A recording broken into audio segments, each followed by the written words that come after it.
Numa São Paulo ainda província, nascia no dia 9 de outubro do ano de 1893, Mário Raul de Moraes Andrade. Um dos mentores da Semana de Arte Moderna, em 1922, ajudou a modificar e inovar as várias maneiras de observar a cultura de um país. Daí por diante, saiu inventando língua, mudando conceitos, pesquisando. Escreve Macunaíma, o herói sem nenhum caráter, espelho e crítica da formação do homem brasileiro. E com este livro, fere para sempre a história literária do país. Se sua voz se cala em 1945, sua obra, que engloba prosa, poesia, pesquisa e resgate cultural, continua ecoando em todos os cantos do Brasil.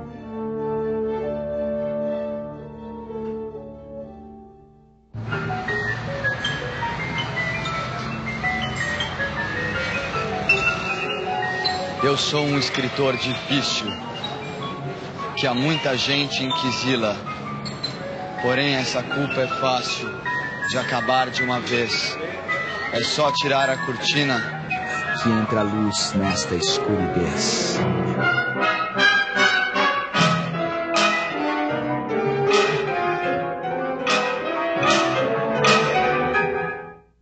São Paulo, 9 de outubro de 1893. Numa cidade que despertava para o crescimento, ainda acanhada em sua estrutura, nascia Mário Raul de Moraes Andrade, filho de Maria Luísa e Carlos Augusto de Andrade, jornalista, contador do Conservatório Dramático e Musical de São Paulo e, nas horas vagas, escritor. Mário de Andrade inicia seus estudos no grupo escolar do Largo do Triunfo.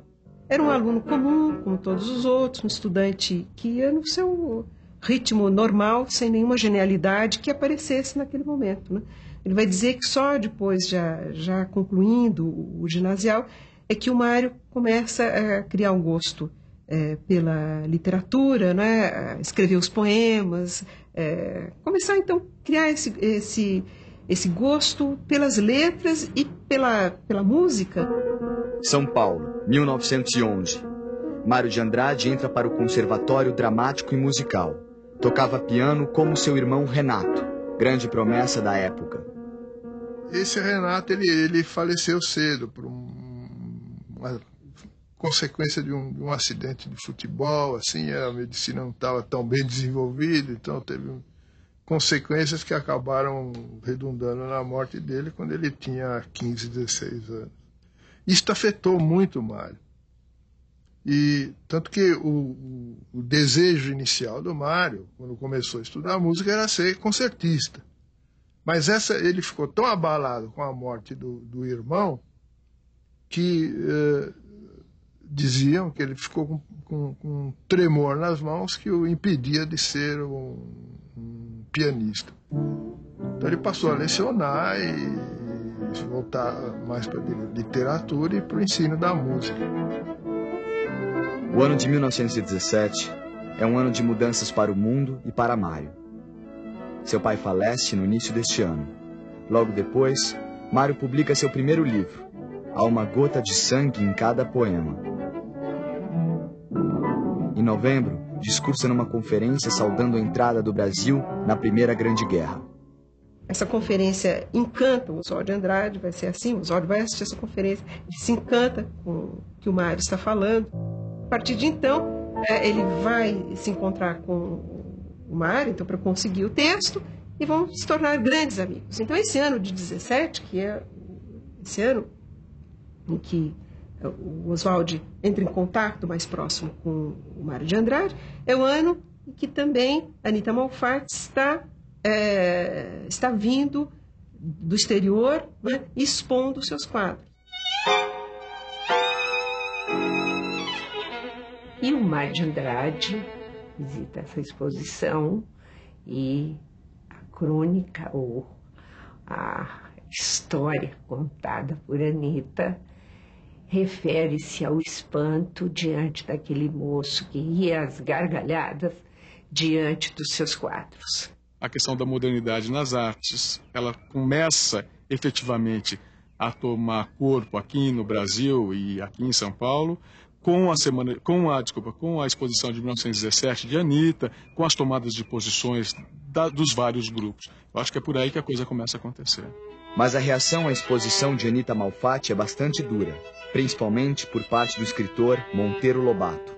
O Mário de Andrade, então, a essa altura, solidário, volta à exposição, vai conversar com a Anita, não é? Se torna amigo dela. O Oswald também, timidamente, tenta uma defesa dela pública, não é? Escreve um artigo defendendo a pintura da Anita Malfatti, essa novidade que ela está trazendo, também se junta ali. Então, os três, nesse momento, começarão a formar um novo núcleo de interesse estético. Uma célula moderna começa a ser formada. Vários artistas se reúnem à volta da trupe. Entre eles Brecheret, de quem Mário de Andrade adquiriu uma escultura chamada Cabeça de Cristo, causadora de grandes polêmicas familiares. Minha avó ficou indignada, falou: Mário, o que é isso? De Cristo de trancinhas, onde se viu? Cristo nunca teve tranças. E isso provocou todos os que... E a cabeça estava bem na entrada de casa. Mas de tal ordem isso machuca o Mário, né? Quer dizer, fica chocado com... vamos dizer, o que representou para elas, né? Essa escultura, que ele se tranca no quarto e começa a escrever os poemas. Eu insulto o burguês níquel, o burguês, a digestão bem feita de São Paulo, o homem curva, o homem nádegas, o homem que, sendo francês, brasileiro, italiano, é sempre um cauteloso pouco a pouco. Eu insulto as aristocracias cautelosas, os barões lampiões, os condes joões, os duques urros, que vivem dentro de muros sem pulos e gemem sangues de alguns mil réis fracos para dizerem que as filhas da senhora falam o francês e tocam os printemps com as unhas.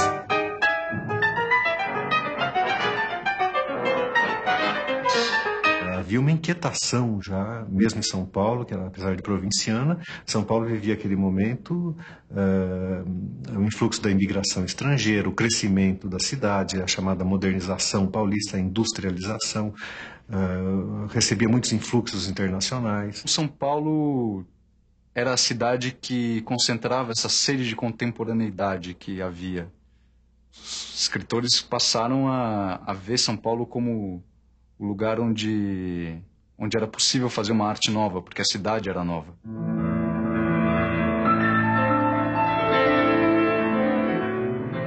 As ideias modernistas, elas foram evidentemente importadas no Brasil.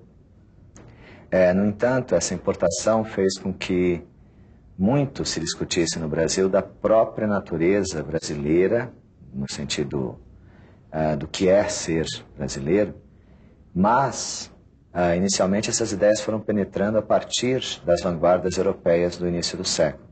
As convenções literárias eram completamente passadistas, havia um formalismo muito grande, principalmente na poesia, regras fixas, rima, palavras que não se podia usar, termos que não eram poéticos.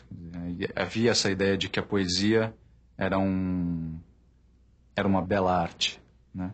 E o modernismo acabou com isso. Morte à gordura, morte às adiposidades cerebrais, morte ao burguês mensal, ao burguês cinema, ao burguês Tilbury, padaria suíça, morte viva ao Adriano. Ai, filha, que te darei pelos teus anos? Um colar? Conte 500, mas nós morremos de fome. Então eles pensam o seguinte, o que pensam, né? Em 22 vai haver, o centenário da nossa independência política. Então nós vamos tentar fazer a comemoração, né, um pouco de uma outra vertente, pensando a nossa independência literária, que até então não tivemos. Teatro Municipal, Vale do Anhangabaú, região central de São Paulo. Foi aqui que nos dias 13, 15 e 17 de fevereiro de 1922 brotou a primeira dentição do movimento moderno no Brasil. Foi aqui que a burguesia viu pela primeira vez jovens a arremessarem pedras no quase bom gosto. Reunindo escritores, pintores, músicos de toda uma gama de artistas, a Semana de Arte Moderna de São Paulo plantava a semente de mudanças no coração da cultura brasileira. Foi durante a semana de 22 que Mário leu pela primeira vez Ódio ao Burguês.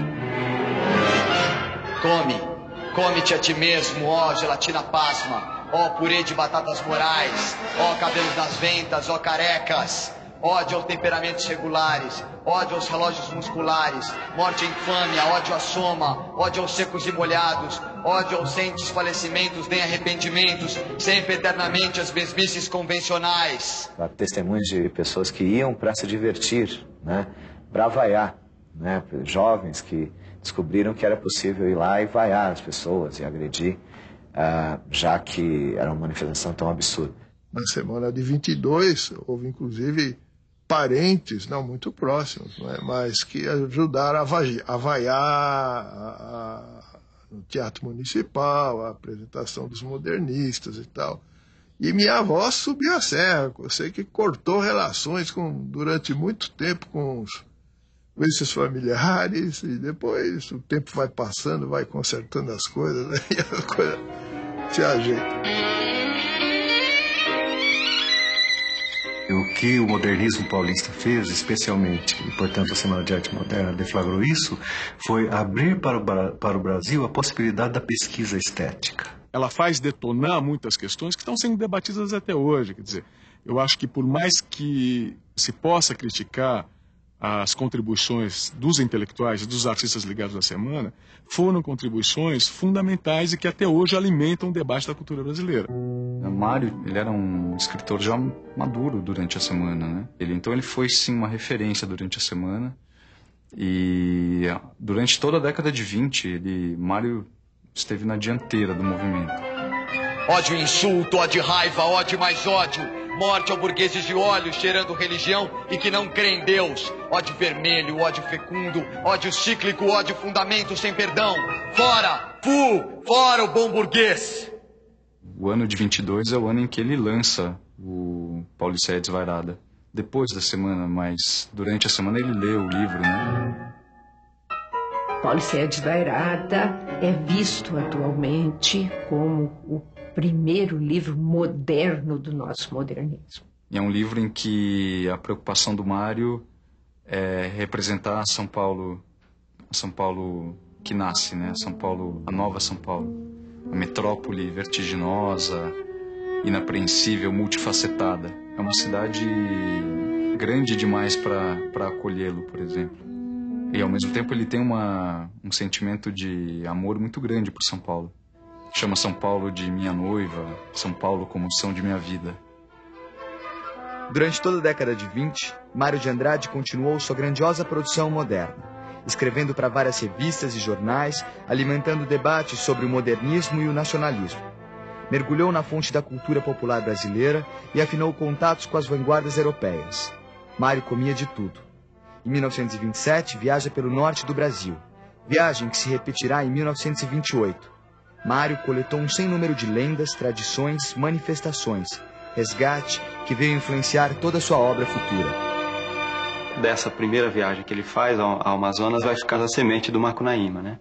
Porque lá é que ele encontra várias comunidades indígenas que ele entra em contato, e depois com a leitura do Koch Greenberg, que é um pesquisador alemão que teve no Brasil no começo do século, que escreveu sobre aqueles índios de lá, ele vai obter o mote do Muiraquitã, né, a partir do qual ele vai desenvolver toda a história do Macunaíma. Macunaíma talvez seja uma espécie de centro de gravidade natural da obra de Mário de Andrade, né? Quando a gente fala de Mário de Andrade, é difícil não ver, de certa forma, a obra do Mário nucleada por Macunaíma. O Mário estava tentando ter uma visão integral do Brasil. E ele projeta tudo isso em Macunaíma. E isso se dramatiza, então, no próprio livro. Quer dizer, o livro é o livro que tem no seu núcleo o herói de nossa gente, né? Que é também um herói sem nenhum caráter. No fundo do Mato Virgem, nasceu Macunaíma, herói de nossa gente. Era preto retinto e filho do medo da noite. Houve um momento em que o silêncio foi tão grande, escutando o murmurejo do Iraruquera, que a Índia Tapanhumas pariu uma criança feia. Essa criança é que chamaram de Macunaíma. Passou a infância a reparar no trabalho dos outros, e nem falar falava o danado. Vivia entre os banhos dos rios e as relações perigosas com a mulher do irmão Jiguê, Sofará, que transformava em um lindo príncipe e passava horas a brincar com o herói. E a qualquer tentativa de fazer o pequeno reagir para a vida, logo a frase vinha: Ai, que preguiça. O Mário vinha há muito tempo já pesquisando as matrizes de cultura popular, de folclore, de cultura indígena. E subitamente tudo isso se projeta sobre Macunaíma, escrito, que foi um livro escrito, segundo o Mário, em 5 dias de rede de cigarro. Quer dizer, em 5 dias, ele, na chácara de um tio dele, em Araraquara, ele, em umas férias de fim de ano, em 5 dias ele escreve o livro inteiro. Isso não quer dizer que ele pegou uma semana de dezembro, rabiscou Macunaíma e saiu Macunaíma. Não. Ele se preparou com toda uma pesquisa, as leituras todas prontas, todas as anotações, tudo aquilo que ele tinha, e aí, com a história pensada, não é? Ele escreve. Mãe, sonhei que caiu meu dente. É morte de parente. Pois é.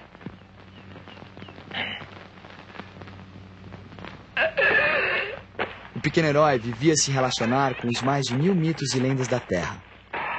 Ora fugindo, ora apaixonando-se. E foi assim com Si, a mãe do mato. Tiveram um filho que morreu cedo. Triste, Si foi para o céu, virando constelação. Ela deixou para Macunaíma seu Muiraquitã, que terminou se perdendo e indo parar nas mãos de Venceslau Pietro Petra, também conhecido como o gigante Piaimã, comedor de gente. Me parece que a importância fundamental do Macunaíma é incorporar os estudos que o Mário fez, até de autores estrangeiros, como Koch Grimberg, a uma pesquisa intensa que ele faz das coisas brasileiras e conseguir, a partir daí, fazer uma obra que procura, de certa maneira, traduzir o nosso espírito, né? E traduzir, como ele fala aqui, uma rapsódia, né? Essa série de lendas e mitos. Essa busca da tradição, não é? Pela pesquisa popular, pelo cozer das histórias populares, não é? Um cozer de cantos, não é? Que é a rapsódia. Num minuto, o Macunaíma, numa correria, ele vai do Amazonas ao Rio Grande do Sul, depois ele vai de um lado para o outro, como um bom herói mítico, né, como uma boa personagem lendária que ele é, e mistura os falares regionais e todos os costumes, então ele mistura, portanto, todos os espaços, ele mistura também todos os tempos, ele visita figuras do passado, do presente, então é um livro que mistura os tempos e os espaços, isso faz parte da riqueza do livro. Macunaíma resolveu ir a São Paulo, reaver seu Muiraquitã. No caminho, por causa de uma água milagrosa, ele se torna branco.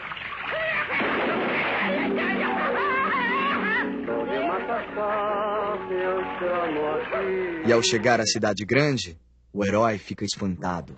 O herói passou 1 semana sem comer nem brincar, só pensando nas máquinas. Há um trecho no Macunaíma que se chama Carta para as Icamiabas, em que o Macunaíma escreve para as Amazonas para contar como era a vida dele em São Paulo. E ele faz também um diagnóstico muito cruel em relação à elite de São Paulo, que é uma elite afrancesada, embevecida com os signos do progresso. Senhoras, não pouco vos surpreenderá, por certo, o endereço e a literatura desta missiva. Cumpre-nos, entretanto, iniciar essas linhas de saudade e muito amor com desagradável nova. É bem verdade que na boa cidade de São Paulo, a maior do universo, no dizer de seus prolixos habitantes, não sois conhecidas por Icamiabas, voz espúria, senão que pelo apelativo de Amazonas. Macunaíma, o herói sem nenhum caráter, termina por se integrar à cidade grande. Gente, muita saúva e pouca saúde, os vales do Brasil são. E continua tentando conseguir seu Muiraquitã. Fantasia-se de francesa para seduzir o gigante, pede a Exu que dê uma surra nele, tanto faz e apronta que termina por ter o Muiraquitã de volta. Bom, no Macunaíma, o Mário está interessado em compor uma explicação mítica do Brasil, né? Então, o Macunaíma é um herói sem caráter, mas ao mesmo tempo ele é um herói com todos os caráteres brasileiros, né? E ele explica isso numa carta para o Manuel Bandeira, porque o Macunaíma é, como o povo brasileiro, um herói em formação, né? Ele está se formando e não tem ainda a característica pronta. Os defeitos, por assim dizer, do Macunaíma, os traços de sensualidade, preguiça e mentira, né, são ambivalentes. A mentira que faz com que Macunaíma encante os moradores da pensão ao narrar uma caçada de veado. Quando o Macunaíma conta que teve na Praça da Sé caçando o veado mateiro, aí os irmãos assustam, o Manap e o Jegue. Macunaíma, você andou caçando o veado mateiro? Ele confirma e tal. A um certo ponto ele não consegue manter mais a mentira, vira e fala: eu menti. Isto é, eu criei, eu inventei. O herói, junto com os irmãos, retorna para sua terra. Mas tanto faz que acaba sendo abandonado por todos. O herói fica só. Um dia cai na conversa da Uiara, bem ali no rio, e o herói se deu mal. E perdeu a perna, o Muiractã e a esperança. E eu fiquei para vos contar a história. Por isso que vim aqui. Me acocorei em riba destas folhas, catei meus carrapatos, ponteei na violinha e, em toque rasgado, botei a boca no mundo, cantando na fala impura as frases e os casos de Macunaíma, herói de nossa gente. Tem mais não. Eu acho um livro impressionante. Foi um dos momentos em que um grande escritor brasileiro, no bojo de uma pesquisa estética imensa, tentou projetar uma imagem do Brasil, que no fundo é uma imagem de si mesmo, né? Final dos anos 20. Momento de reflexão e mudança na vida e na obra de Mário de Andrade. Separação intelectual com Oswald de Andrade. Racha o modernismo brasileiro. Mário continua a defender uma cultura nacionalista e primitivista enquanto observa o jogo social de seu tempo. Eu acho que essa mudança que se opera na obra do Mário, ela de certa forma se opera na obra de quase todos os escritores brasileiros da época, né? É a famosa virada do modernismo heróico dos anos 20 para o modernismo dos anos 30. Como disse a Raquel de Queiroz, eles puderam fazer livremente as coisas na década de 30, porque os heróis de 22, né, romperam com todas as barreiras, então eles podiam escrever como eles quisessem, sem se preocupar nem em seguir o modelão, como os parnasianos faziam, nem em rompê-lo, né, coisa que o Mário, Oswald, Bandeira tinham muito claro. Depois de 30, eu acho que toda a cultura brasileira se aproxima de um movimento de crítica social e de experiência, de observação das realidades vividas. A observação do mundo à sua volta, antiga preocupação de Mário, se acentua neste período. Seus poemas e o livro de contos Belas Artes refletem esta preocupação. Os contos de Belas Artes estudam especialmente as contradições da modernização paulistana, né? Em plena ideologia do progresso de São Paulo. Tudo isso que é que faz os contos de Belas Artes. Eles focalizam a modernização pelas beiradas. Várias poesias dele que eu li, eu gostei porque eu acho que eu me identifiquei um pouco. Me identifiquei com o lado da periferia, me identifiquei com a diferença social. Na minha boca nasce a palavra da decisão. Não sou mais eu. Chegou a hora da destruição. Não. Não aguento a fome, não há mais perdão. Deus dorme nos ares, chefes na cama, acordo no chão. Eu quero meu pão, eu quero meu pão. Não. Não aguento a fome, lei no coração. Malditos homens dessa vida, eu quero meu pão. Eu sou aquele que disse Eu tenho fome, fome de justiça. Alguns poemas dele têm a ver com o dia atual de hoje. Inclusive, a Fome que a gente canta é uma música dos anos 30. E a gente usa hoje, ela casa com o dia de hoje, que a fome ainda existe. Os reflexos dos conhecimentos adquiridos por Mário durante toda a sua vida começam a se revelar mais claramente. O homem observa e resgata a história cultural de seu país. Mário de Andrade pensou o Brasil na sua diversidade, na sua complexidade. Ele foi pesquisar o Brasil, não é? No folclore brasileiro, mas ele não foi pesquisar 3 ou 4 linhas, não. Ele foi coligir, ele anotava. A obra do Mário de Andrade no campo da cultura popular tradicional brasileira ainda é pouco conhecida. Só muito recentemente é que estão surgindo alguns trabalhos, tanto na academia quanto da parte dos artistas, basicamente porque as obras de pesquisa do Mário em cultura popular não foram publicadas em vida por ele. O empenho dele em pesquisar a cultura nacional, em pesquisar o que havia de mais importante na cultura nacional e até em ajudar as pessoas, as cartas que ele escreveu, todo o empenho que ele tinha em estar ajudando todo mundo que estava escrevendo naquela época é muito importante. Mário é 300, Mário é 350. Em meio a publicações em revistas e livros, a debates e polêmicas e a reflexões profundas sobre o povo brasileiro, assume a diretoria do Departamento de Cultura da cidade de São Paulo, de onde vem a se afastar em 1938 por divergências políticas. 48 horas depois de ser mandado embora do Departamento de Cultura pela Prefeitura, por Gustavo Capanema, que era ministro da Educação e Saúde naquele tempo, chamou o Mário de Andrade. Ele foi para o Rio de Janeiro, onde ele tinha amigos muito importantes. Mas o Mário sofria muito a ausência de São Paulo. Começou a ter uma vida muito angustiosa, tomava muita bebida, talvez sofria muito. Um dia ele bateu na mesa, volta amanhã para São Paulo. E veio. 2 anos depois ele veio para São Paulo. Mário volta à Rua Lopes Chaves, onde morava com a família. Voltou para continuar um trabalho de pesquisa cultural e resgate do patrimônio histórico brasileiro. Voltou a São Paulo, de onde continuou escrevendo contos, poesias, tratados, reflexões. Repensou o passado moderno em palestras, construiu a memória do Brasil e fez isso até o dia 25 de fevereiro de 1945.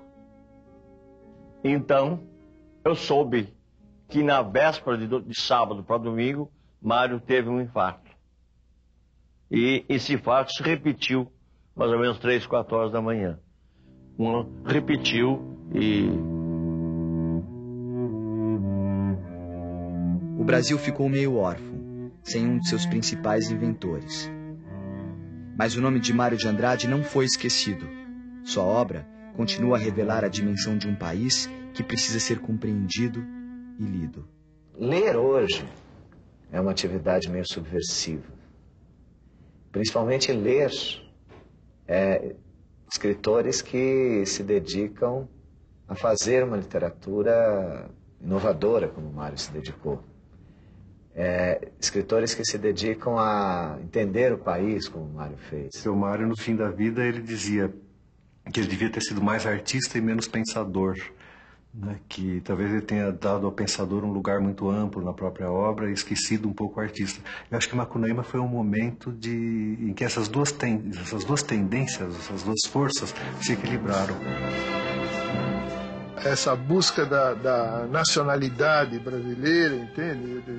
O uso do folclore rico que o Brasil tem. Então, eu acho que é importante a pessoa ler para conhecer e descobrir e se interessar. Mas mais do que isso, eu acho que é fundamental ler o Macunaíma, ler o Amar no Transitivo, ler os poemas do Mário de Andrade, como Ódio ao Burguês, porque é divertido.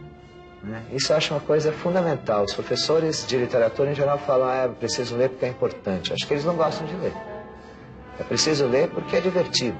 É preciso ler porque é gostoso. Porque você dá muita risada com o Macunaíma. Eu sou a fonte da vida. Do meu corpo nasce a terra. Na minha boca floresce a palavra que será. Eu sou aquele que disse: os homens serão unidos se a terra deles nascida for pouso a qualquer cansaço. Eu odeio os que se amontoam. Eu odeio os esquecidos, que não provam deste vinho sanguíneo das multidões.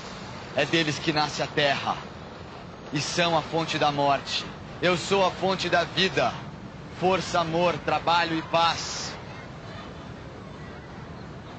E se o amor se desperdiçar, e se a força esmurecer, e se o trabalho parar, e a paz for gozo de poucos, eu sou aquele que disse, eu sou a fonte da vida, não conta o segredo aos grandes, e sempre renascerás.